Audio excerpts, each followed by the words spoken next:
জি শেখ, ইনশাল্লাহ শুরু করতে পারেন। السلام عليكم ورحمة الله وبركاته. الحمد لله. والصلاة والسلام على رسول الله وعلى آله وصحبه ومن والاه. أما بعد. প্রশংসা মাত্রই মহান রব্বুল ইজ্জাতের জন্য, যার অশেষ মেহেরবানিতে আমরা ধারাবাহিকভাবে আর দুরুস আল মুহিম্মা লিআম্মাতিল উম্মাহ এই বইয়ের উপরে দার্স গ্রহণ করে যাচ্ছি, দার্স দিয়ে যাচ্ছি। আল্লাহ তাআলা যেন এর মাধ্যমে আমাদের সবাইকে উপকৃত করেন, আর যেই ভালো বিষয়গুলো আমরা পড়ি তার উপরে আমল করার তৌফিক দান করেন। যেগুলো বর্জনীয় বিষয় আছে সেগুলো থেকে আল্লাহ তাআলা আমাদেরকে বিরত থাকার তৌফিক দান করুন, আল্লাহুম্মা আমিন। অতঃপর সম্মানিত দিনী ভাইগণ, আমরা ধারাবাহিকভাবে আহ বেশ কয়েকটি দার্স দিয়েছি আরকানুল ইমানের উপরে। বলার অপেক্ষা রাখে না যে আকীদাগত বিষয়ে আমাদের দেশে দেশীয় মানুষদের দুর্বলতার কারণে, গুরুত্বহীনতার কারণে এবং বাহ্যিক কিছু বিষয় নিয়ে ব্যস্ত থাকা, একাডেমিক পড়াশোনা হয়তো যারা সহি আকীদার মাদ্রাসায় পড়ছেন তারা করছেন, কিন্তু বাকি যারা কওমি লাইনে আলিয়া লাইনে আছেন তাদের যে সিলেবাস গুলো সেগুলো আকীদা ভিত্তিক না হওয়া, সেগুলো প্রায় আকীদা শূন্য থাকা, এবং অনেকাংশে যে আকীদাগুলো পড়ানো হয় সেগুলো দেশীয় প্রচলিত আশাইরা, মাতুরিদিয়া, মু'তাজিলা, জাহমিয়া, মুআত্তিলা এই বাতিলপন্থী আকীদা হওয়ার দরুন সঠিক আকীদাটা আমরা অনেকেই পাইনি। এখনো যারা ওই লাইনে রয়ে গেছেন, মাযহাবী লাইনে, তাদের অধিকাংশ, এমনকি আপনি আল্লামা নাম যাদের ব্যবহার করা হচ্ছে তাদের অধিকাংশ এই ঈমান সম্পর্কে, ইসলাম সম্পর্কে, এগুলোর রোকন সম্পর্কে, এগুলোর বিস্তারিত বিষয় নওয়াকিদুল ইসলাম, এগুলো সম্পর্কে তারা তেমন কোনো ধারণাই রাখে না। আল্লাহ তাআলা এই সমস্যার সমাধান করুন, আল্লাহুম্মা আমিন। আর এদেরকে আল্লাহ তাআলা আকীদার গুরুত্বটা বুঝার তৌফিক দান করুন, আল্লাহুম্মা আমিন। তো সেই সূত্রে আমরা বলছিলাম যে ঈমান হলো কালেমায়ে তাওহীদ, লা ইলাহা ইল্লাল্লাহকে অন্তরে বিশ্বাস করা, মুখে উচ্চারণ করা, কাজে বাস্তবায়ন করা। ঈমান নেক আমলের মাধ্যমে, আল্লাহ ও রাসূলের আনুগত্যমূলক কাজের মাধ্যমে ঈমান বাড়ে, আর পাপ ও গুনার মাধ্যমে ঈমান কমে যায়। আর ঈমানের রোকন হলো ছয়টি: আল্লাহতে বিশ্বাস, ফেরেশতাগণে বিশ্বাস, আসমানি কিতাব সমূহে এবং রাসূলগণে বিশ্বাস, পরকাল দিবসের প্রতি বিশ্বাস, আর ষষ্ঠ নাম্বার হলো আন তুমিনা বিল কদরি খাইরিহি ওয়া শাররিহি, তকদিরের ভালো মন্দের প্রতি বিশ্বাস স্থাপন করা। এবং এগুলোর প্রায় চারটির উপরে আমরা বিস্তারিত আলোচনা করে এসেছি আপনাদের সামনে। যদি কোনো ভাই না পেয়ে থাকেন তাহলে আমাদের নোমান ভাই অথবা আমাদের মাহাদি ভাই যারা লাইভ দিয়েছেন সেখান থেকে আপনারা দেখে নিতে পারবেন ইনশাআল্লাহ। আজকে আমরা ইমানের পঞ্চম রোকন, আল ঈমানু বিল ইয়াউমিল আখির, পরকাল দিবসের, শেষ দিবসের প্রতি, কিয়ামত দিবসের প্রতি বিশ্বাস স্থাপন করা, এ বিষয়ে কিছু কথা বলবো ইনশাআল্লাহ। বিষয়টি শাইখ বিন বাজ রাহিমাহুল্লাহ এবং তার ছাত্র ডক্টর আহমদ সাহেব, ডক্টর আহমদ বিন সালেহ, তিনি বিস্তারিত একটু বর্ণনা করেছেন। অন্যগুলো যা করেছেন তার চাইতে একটু বেশি বর্ণনা করেছেন, কারণ কিয়ামত দিবসটা হবে একটা ভয়াবহতম দিবস এবং কিয়ামত দিবসের পরিধিটা অনেক দীর্ঘ। বিচার কার্য পরিচালনা করা ইত্যাদি ইত্যাদি থেকে শুরু করে সেগুলো আসবে আমাদের পড়াতে। তো আমরা কিয়ামত দিবসের প্রতি ঈমান বিষয়টি দুদিনে পেশ করব আপনাদের সামনে ইনশাআল্লাহ। শুরুতেই বলা হচ্ছে যে আল ঈমানু বিল ইয়াউমিল আখির সুম্মিয়া বিল আখিরি লিআন্নাহু লা ইয়াউমা বা'দাহু, এই দিনকে শেষ দিন বলা হয়েছে, ইয়াউমুল আখির, শেষ দিন। আহ, এই এই শেষ দিন বলার কারণ হলো যে ওই দিনের পরে এই পৃথিবীতে আর কোনো দিন থাকবে না, অর্থাৎ ওটা লাস্ট দিন। ওই দিন পৃথিবী আল্লাহ তাআলা ধ্বংস করে দিবেন। কুল্লু মান আলাইহা ফান ওয়া ইয়াবকা ওয়াজহু রাব্বিকা যুল জালালি ওয়াল ইকরাম, আল্লাহ ছাড়া এই পৃথিবীর যা আছে সব নষ্ট হয়ে যাবে, ধ্বংস হয়ে যাবে। সূরা জিলজালে বলা হয়েছে ইদা জুলজিলাতিল আরদু জিলজালাহা ওয়া আখরাজাতিল আরদু আসকালাহা ওয়া ক্বালাল ইনসানু মা লাহা ইয়াওমাইযিন তুহাদ্দিসু আখবারাহা। তো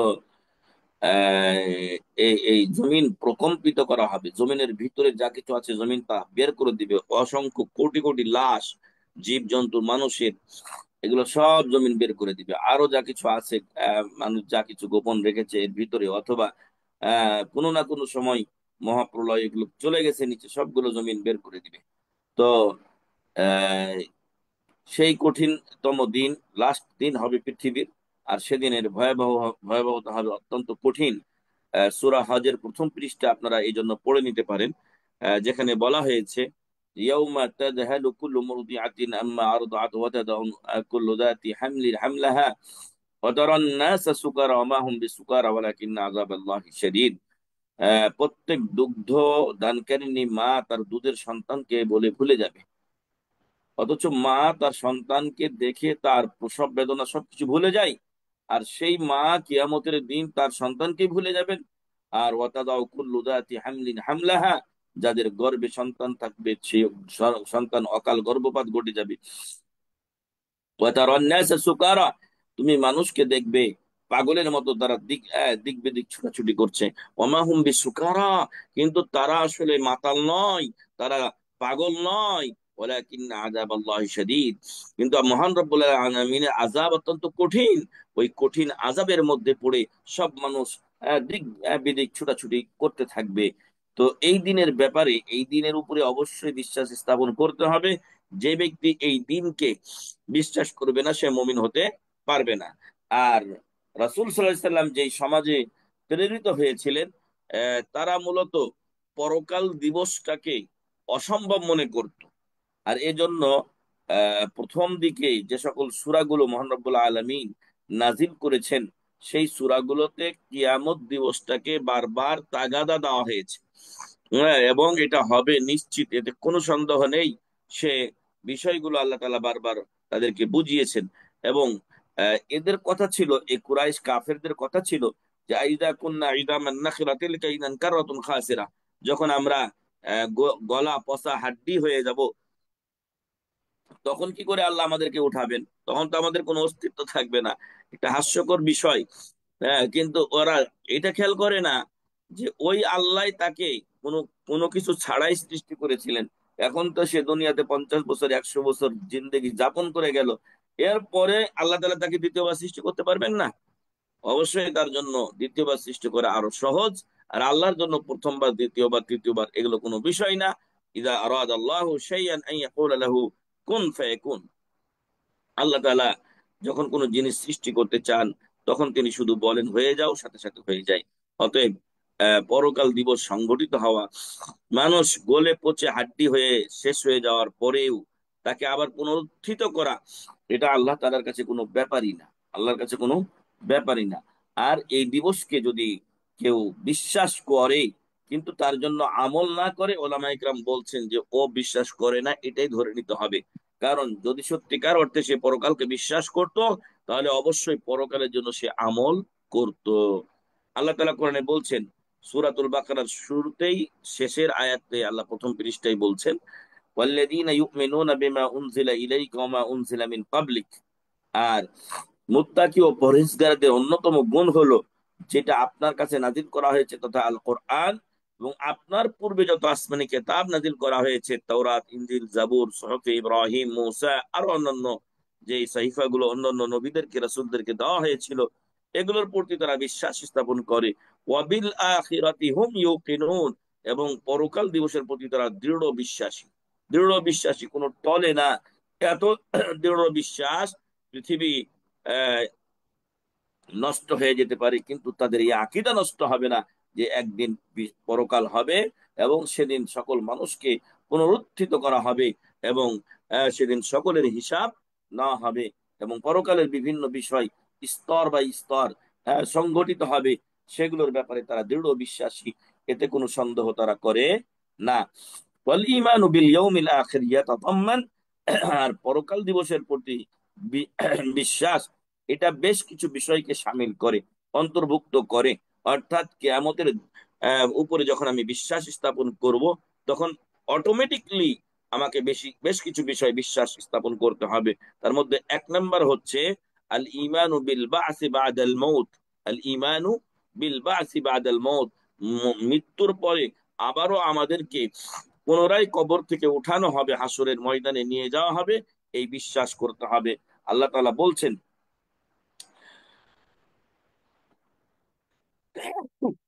আলহামদুলিল্লাহ, زعم الذين كفروا أن لن يبعثوا قل بلى وربي لتبعثن। যারা কাফের তারা ধারণা করে, তারা ধারণা কথা কথা মহান রব্বুল আলামিন বলছেন, আর ধারণা সঠিক হয় না। হ্যাঁ, ধারণা থেকে রসুল মহান রব্বুল আলামিন নিষেধ করেছেন।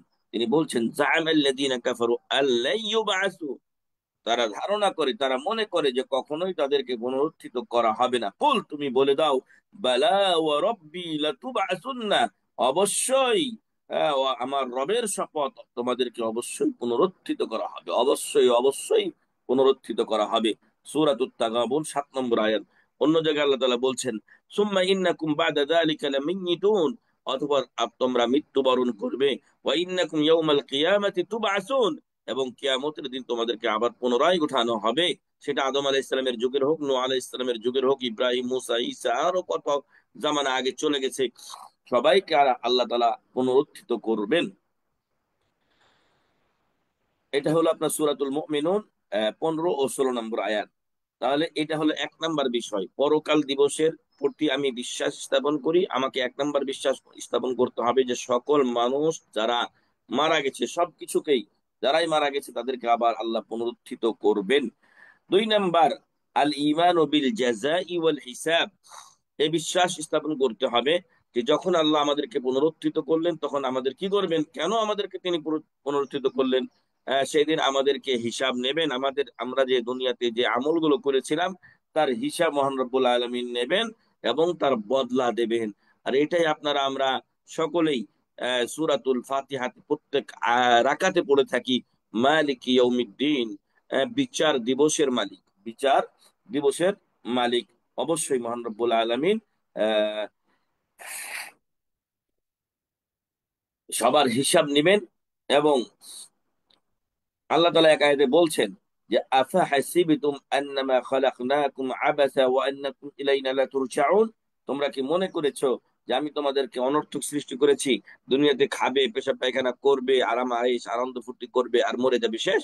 না, তোমাদেরকে আবার আমি পুনরুত্থিত করব, তোমাদের হিসাব নেব, আমি হলাম বিচার দিবসের মালিক। ইন্না ইলাইনা ইয়াবাহুম সুম্মা ইন্না আলাইনা হিসাবাহুম। আল্লাহ বলছেন, তোমাদেরকে আমার কাছে প্রত্যাবর্তন করতে হবে এবং আমার দায়িত্ব হলো তোমাদের হিসাব নেওয়ার। আল্লাহ এমনি ছেড়ে দেবেন না, আল্লাহ সকলের পাই টু পাই হিসাব নেবেন। এবং দুনিয়াতে মহান রব্বুল আলামিন অনেক ছাড় ঢিল দিয়ে থাকেন, কিন্তু কিয়ামতের দিন সামান্য পরিমাণ আল্লাহ তাআলা ছাড় দেবেন না। তবে ছাড়টা হবে কিছু, সেটা হবে মুমিনদের জন্য, কাফেরদের জন্য, অবাধ্যদের জন্য, এবং ইসলাম ধর্মের অনুসারী হয়েও, মানে ধর্মতার ইসলাম হয়েও যে ইসলামকে পালন করেনি, তার জন্য কিয়ামতের দিন কোনো রহমত থাকবে না। আল্লাহ তাআলা এই খারাপিগুলো থেকে আমাদের হেফাজত করুন। এবং যারা সঠিক ইসলাম মেনে চলে, পরকালকে বিশ্বাস করে তার জন্য আমল করে, আল্লাহ আমাদেরকে সেই দলের অন্তর্ভুক্ত করুন, আল্লাহুম্মা আমিন। 3 নম্বর বিষয় হচ্ছে আল ঈমানু বিমা ইয়াকুনু ফি ইয়াউমিল কিয়ামা, কিয়ামতের দিন যে বিষয়গুলো সংগঠিত হবে সেগুলোর উপরে ইমান রাখা, বিশ্বাস রাখা। সেগুলো কি কি? কিয়ামতের দিন কি বিষয়গুলো সংগঠিত হবে? 1 নম্বর, আশ-শাফাআহ, কিয়ামতের দিন শাফাআত হবে, কিয়ামতের দিন শাফাআত হবে। তবে শাফাআতের শর্ত রয়েছে। বর্তমান সময়ে আমাদের সমাজে পীর সাহেবেরা যে তাদের মুরিদদের জন্য শাফাআত করবে বলে বা করবে মর্মে ওয়াদা দিচ্ছে, এগুলো সব ভ্রান্তি এবং এগুলো ভ্রষ্টতা। কে কার জন্য সুপারিশ করবে আর কাকেই আল্লাহ সুপারিশ অনুমতি দেবেন, সেটা আল্লাহ তাআলা ছাড়া কেউ জানেন না, সেটা আল্লাহ ছাড়া কেউ জানেন না। এটা দাবি করার বিষয় না যে পীর সাহেব আজকে সাফাতে করে যা মানুষকে জান্নাতে নিয়ে যাবে, মুরিদকে জান্নাতে নিয়ে যাবে বলছে, সেই পীর সাহেবই জান্নাতে নাও যেতে পারে। আর তাদের যে অবস্থা, শিরিক আর বেদাতের যে রাজত্ব তারা কায়েম করেছে, তাতে তাদের সেই পথটা মোটামুটি বন্ধ বললেই চলে। আর হেদায়েতের মালিক মহান রব্বুল আলামিন এখন হেদায়েত দিয়ে আল্লাহ যদি তাদেরকে হেদায়েতের উপর নেন, সেটা ভিন্ন কথা। তাহলে শাফাআত কিয়ামতের দিন হবে। 2 নাম্বার, কিয়ামতের দিন হাউজে কাউসারের পানি পান করানো হবে, এটা একটা অধ্যায় রয়েছে, একটা শাফাতের অধ্যায়, একটা হলো হাউজে কাউসারের অধ্যায়। 3 নাম্বার হচ্ছে as-সিরাত, জাহান্নামের উপরে যে ব্রিজ রাখা হবে, ওই ব্রিজের উপর দিয়ে সবাইকে পার হতে হবে। আল্লাহ তাআলা কোরআনে বলছেন, ওয়া ইম মিনকুম ইল্লা ওয়ারিদুহা, তোমাদের সবাইকে তার উপর দিয়ে পার হতে হবে। ওয়াল মিজান, এবং কিয়ামতের দিন দাঁড়িপাল্লা, সাম্যের মানদণ্ড কায়েম করা হবে, এবং আমাদের আমলনামাগুলো সেখানে ওজন করা হবে। যার ভালো আমলের পাল্লাটা ভারী হবে, তাকে আল্লাহ তাআলা ডান হাতে আমলনামা দিয়ে জান্নাতে দেবেন। আর যার খারাপ আমলের পাল্লাটা ভারী হবে, আল্লাহ তাদের আমলনামা বাম হাতে দিয়ে তাদেরকে জাহান্নামে পাঠিয়ে দিবেন, নাউজুবিল্লাহি মিন যালিক। অতএব এটা একটা পরিস্থিতি বা অধ্যায় থাকবে। 3 নম্বরে, 3 নম্বরে বললাম পুলসেরাত, 4 নম্বরে মিজান, দাড়ি পাল্লা কায়েম এবং বিচারের ফয়সালা করা। আর এটা গেল 1 2 3 4। 5 নম্বর হলো সাহাইফ, যখন ওজন হয়ে গেল আপনাদের আমাদের এই আমল নামাগুলো, তখন আমাদেরকে আমাদের আমল নামা দিয়ে দেওয়া হবে, ভালো হলে ডান হাতে, মন্দ হলে বাম হাতে। এবং যারা ডান হাতে পাবে, তারা তাদের আনন্দের শেষ থাকবে না, তারা আত্মহারা হয়ে যাবেন, তাদের আত্মীয় স্বজনের কাছে ফিরে যাবেন, তারা বলবেন, নাও আমার আমল নামা পড়ো, আমি জানতাম আমি এমন একটা হিসাব হবে, আর আমি এই জন্য আমলও করেছিলাম। আর তাদেরকে জান্নাতে দেওয়া হবে, স্থায়ী জান্নাতে দেওয়া হবে, ফি জান্নাতিন আলিয়া, সুউচ্চ জান্নাতে দেওয়া হবে, ফি আইশাতির রাদিয়া, আর তারা আনন্দময় এবং খুশির জীবন যাপন করবে, এবং সেখানে তাদেরকে বিভিন্ন ধরনের নিয়ামত রাজি দিয়ে দেওয়া হবে।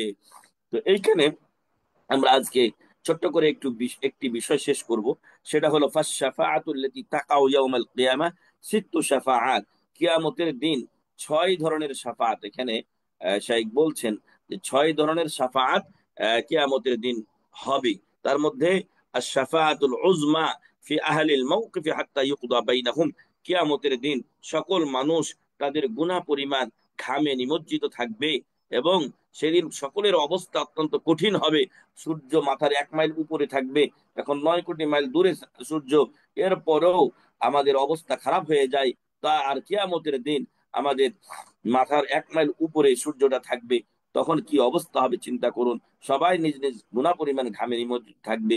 সেই দিন আল্লাহ তাআলা 7 প্রকার লোককে যে আরশের ছায়ায় স্থান দেবেন, আর সেগুলো আপনাদের জানা আছে, তাহলে আমরা আরেকদিন বলবো ইনশাআল্লাহ।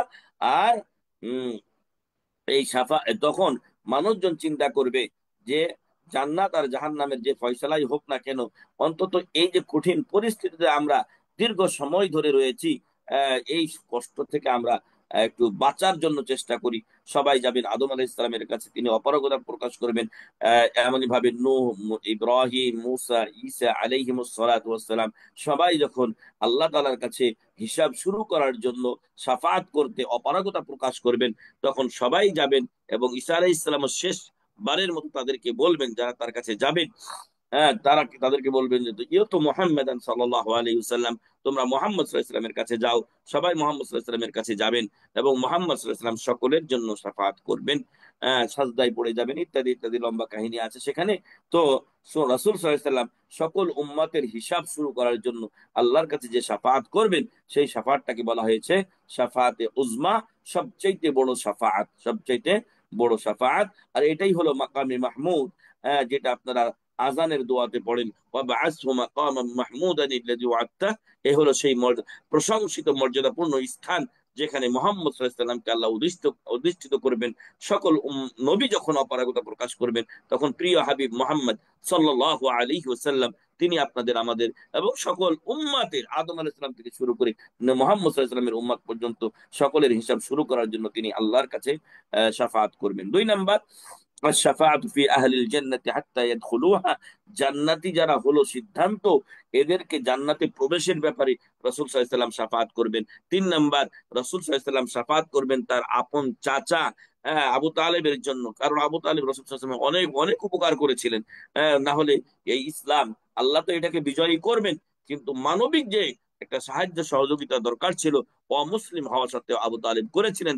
আর তাই আবু তালেবের জন্য আল্লাহ রাসূল সাল্লাল্লাহু আলাইহি ওয়াসাল্লাম একটু সুপারিশ করবেন, আর সুপারিশ করাতে আবু তালেব যেহেতু সে ইমানের অবস্থায় দুনিয়া ত্যাগ করেনি, সে কুফরি অবস্থায় দুনিয়া ত্যাগ করেছিল, তাকে কঠিন আযাব ও শাস্তি থেকে কমিয়ে মহান রব্বুল আলামিন তাকে সবচাইতে হালকা আযাব ও শাস্তি দেবেন।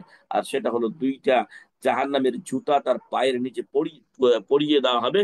আর এটাতে তার মাথার মগজ ফুটতে থাকবে, যেভাবে আপনারা রান্না বান্না করলে আপনাদের পাতিলে ভাত বা তরকারি ফুটতে থাকে, নাউজুবিল্লাহ মিন যালিক।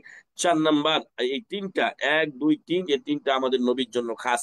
আর 4 নাম্বার হবে আর শাফাআতু ফিমান ইস্তাহাক্কান নার আল্লাহ ইয়াদখুলাহা।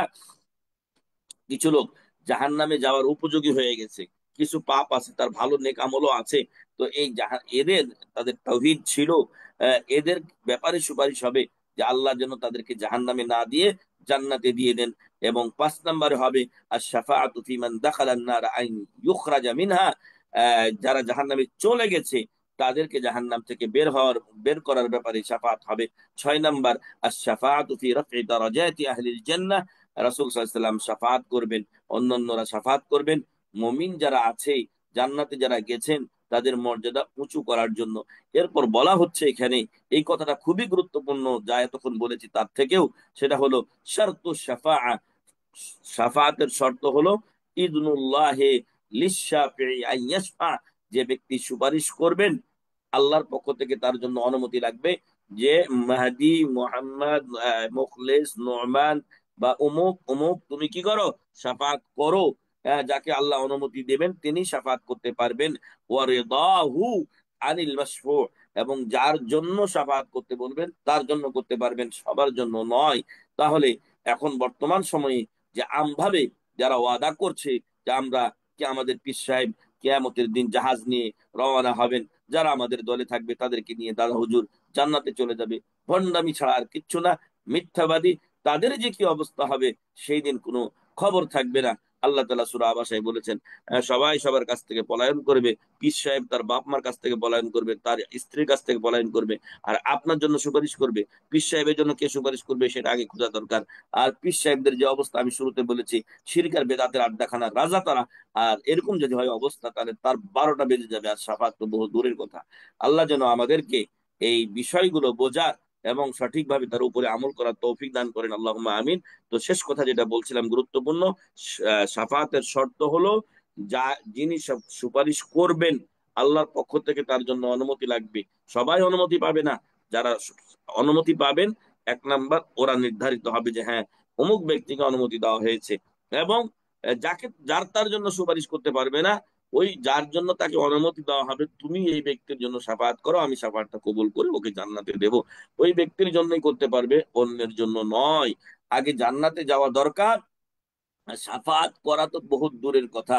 আল্লাহ যেন আমাদেরকে জান্নাতে যাওয়ার তৌফিক দান করেন, আল্লাহুম্মা আমিন।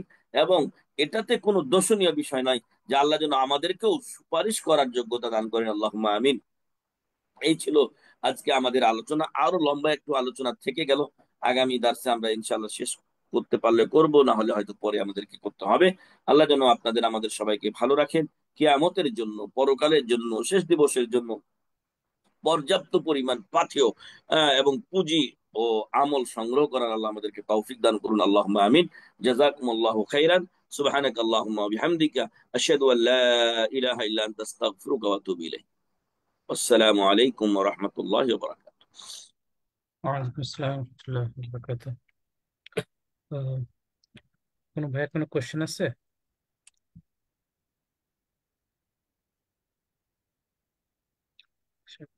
নাই। আর মঈন ভাই মনে হয় নামাজে সালাতে গেছে অলরেডি। ওনাদের ওখানে, উনি নিউ ইয়র্কেতে, ওখানে না সালাত শুরু হয়ে গেছে মাগরিবের। আচ্ছা, আসসালামু আলাইকুম ছেলেটা শেষ রহমতুল্লাহ। করে শাহেখ নামাজে হ্যাঁ মাত্র বলেন। যাইতেছি, মাত্র যাইতেছে, দোয়া করবেন, শাহেখ নামাজের সময় হয়ে গেছে। আল্লাহ সবাইকে ভালো জি রাখুন, প্রশ্ন ইনশাল্লাহ, থাকলে গ্রুপে করে রাখবেন, সমস্যা নাই। জাযাকুমুল্লাহ ইনশাল্লাহ খাইর। গ্রুপ গ্রুপ করে রাখবেন ইনশাল্লাহ। জি ঠিক আছে, আচ্ছা, আসসালামু আসসালামু আলাইকুম। আলাইকুম।